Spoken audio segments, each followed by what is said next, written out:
I just wanted to pop in real quick and kind of say hey and talk to you guys a little bit. I'm just taking a little break from packing. It literally just dawned on me that I leave for Nashville the day after tomorrow. And I don't know, I'm feeling a lot of emotions. It's still really surreal to me that I'm going. And I don't know, I just kind of wanted to explain that a little bit to you guys. I feel like maybe some of you are thinking like, come on, Katie, like what's the big deal? You're going to Nashville, like you go on trips all the time. But this trip is extra special. It's kind of one of those, like, I never in a million years thought that it would happen to me. So the video I want to make tonight, it's kind of like a two-part. The first part is kind of leading into the second part. So basically I feel like my whole health journey, my whole, like, even before Beachbody, even like before I got pregnant, before I had Inara, you know, I had graduated from high school. I was like in my career, I was doing hair, and I just kind of realized like I'm not where I want to be. I'm not where I used to be. So even like back then, like, I don't know, 6 or 7 years ago, is where I really feel like it all starts. And I feel like looking back, I had so much failure, and I had so much, you know, on this road to success, there was so much up and so much down. And I think that the reason that I stopped so much and that I, you know, quit so often was because I didn't understand that success is a roller coaster. Success is not like, you know, you go up, you go up, you go up, you go, like, you go up, you go down, you go way up, you go way down, you go up, you do a little loop-de-loop. Like, it never really clicked with me that the only time that you fail is when you literally quit. But just because you've had a couple of setbacks doesn't mean that you failed, doesn't mean that you're not good at this. Like, everybody's journey is different, and a lot of times I'll let myself get discouraged just if I get in my head too much, or if I listen to what anybody else has to say on the matter. Everybody's journey is different, and so my journey has had a lot more downs than ups, and a lot more stops and starts than some people's, but that's okay because I haven't given up. Like, I'm still here. And, you know, there was a time probably about a year ago that I did almost quit. Like, I literally had this, why bother? Nothing is happening. Nothing, like, I keep quitting, I keep starting, I keep quitting. I'm done with this cycle. Why bother? But just this little thing inside of me said, just one more, like, just one more shot, and this is it. You can do it if you just, like, hold on a little bit longer. And so I did, and I said, okay, like, I'll give it one more. I will, you know, I still was not in a very healthy mindset about a year ago. I was kind of a mess mentally, emotionally. I didn't really know which way was up, which way was down. I was trying really, really hard, but I didn't really know where to go or where to start. But just this little voice inside of me said, just one more chance. Just one more. So I said, okay, one more.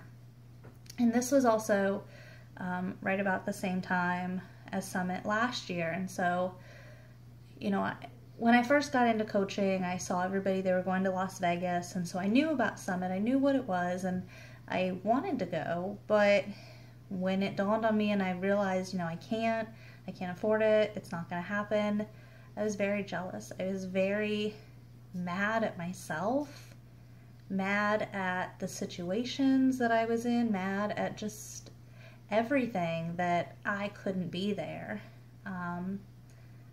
But I tried to put that aside and say, like, okay, I mean, it sucks that I can't be there. So what? I'll just ignore it. Because I didn't want to be mad. I didn't want to be jealous. So I just said, you know, I'm just going to stay off social media. But I happened to be on social media. I guess it was probably a couple of days before Summit last year. Maybe it was even the day of, honestly. But I saw this post that Carl Deichler, the CEO, had posted about opening ceremony being live streamed. And I was like, huh, I should tune into that. Like, I want to give it another shot. I want, you know, this is the one more, so okay. So I tuned in, and I remember sitting, and I internally I was kind of battling a lot of like negative, positive, optimist, pessimist. There was a big internal battle going on. So I remember sitting at my kitchen table, and I remember it like it was yesterday. I really do. And, you know, coaches, we talk a lot about our aha moments. You know, that moment, like what was that thing that like snapped for you? And this was it. Like, I didn't think for a while that I had an aha moment, but this was definitely it. So I remember sitting at the kitchen table, and I was eating, and, you know, my husband Joel was cooking, and then I was doing dishes, and I was kind of doing this and that, but I was watching it on my phone, the live ceremony, the live opening ceremony, and I remember just watching people walk across the stage being recognized, and I'm like, hey, I know her, like, that's my coach, like, I talk to her all the time, and she's this gorgeous profile picture that sends me messages, and you know, because back then I wasn't really plugging into a lot of the live calls, a lot of the live trainings that we do now. So I remember it kind of clicked for me that I was like, holy crap, like they're real people. And that was amazing. Seeing the company and like the CEO and the, you know, just everybody kind of how they were meshing and working. And like, it was very surreal, and it was amazing. And part of me was kind of like, oh, I'm there. And I don't know, it was amazing. But what really like got to me was that last year's theme, it was every one matters. Every one person, you know, we are in this company to help everyone, but we are also in this company to help everyone. If all I do is help one person, I am still successful. And I remember Carl told this story about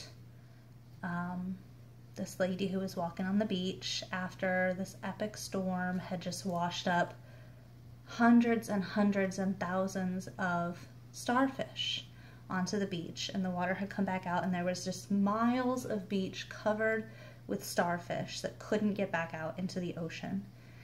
And she's walking along the beach, and she's throwing them back in the water, and she's, you know, and someone comes up to her and says, why bother? There are hundreds of miles of starfish. There are millions of starfish out here that are dying. What good is it doing if you're throwing these couple dozen back? You know, why bother? What does it make a difference, you know? And so she picks up another starfish, and she said, it made a difference for that one. She picks up another and says, and it made a difference for that one. And she just kind of keeps going. And I don't know why that story like so resonates with me, but I think it was just, I really don't know. I can't even describe it, but it was just this magical click. And I'm sitting at the kitchen table last year, like bawling my eyes out, listening to this story. I've got my pen and my paper because I'm like, these are some good things. Like, and I remember, it just kind of like came back to me actually. I remember sitting at the table now, and I remember writing about the starfish, and I remember thinking to myself, this is the moment that changes everything. And I promised myself right there, sitting at the kitchen table, listening to a story about the starfish, that I would be in Nashville next year. I said, I don't know what it's going to take, but I will be there. And it's so surreal to me now that, like, my bags are packed. Like, I'm going to be there, and I'm so excited. And I'm really excited to share this journey with you guys. And I hope I bring back some amazing, life-changing stories. So thank you for watching it with me.